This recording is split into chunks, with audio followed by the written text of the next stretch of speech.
बन्या पाई मुख्यमंत्री पैकेज घोषणा को समालोचना कले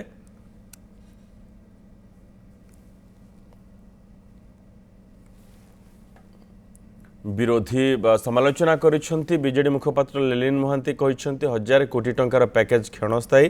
यह लोकों को भ्रमित करबा पई लोकों को रंधा कि सुखिला खाद्य देई पारु नाहंती सरकार सही भली कांग्रेस कहिछि 1000 कोटी टंकार लांच कथा कहिसेंती सरकार हजार हजार हेक्टर चाष जमी नष्ट होइछि पशु संपद केते नष्ट होइछि तार हिसाब काहे कि देई नाहंती बोली कांग्रेस प्रश्न करिछि।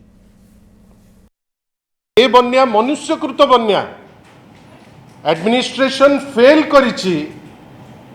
ए बन्यारे जेतिकी तत्परतार सह काम करिकिरी ताकू जो परिमाण रे वर्तमान लोक भोगुचंती ताकू जदि टिके उपशम मिली थांता ताहले बहुत किछि हेई परिथांता किंतु ए सरकार तार पार्टी एपर्यंत सरू नाही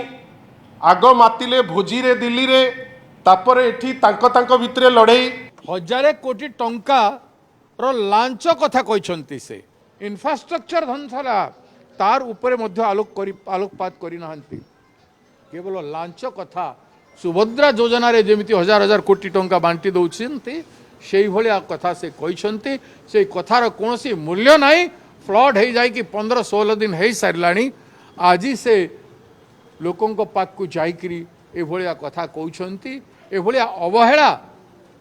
चरम सीमारे पहुंची जाइछि।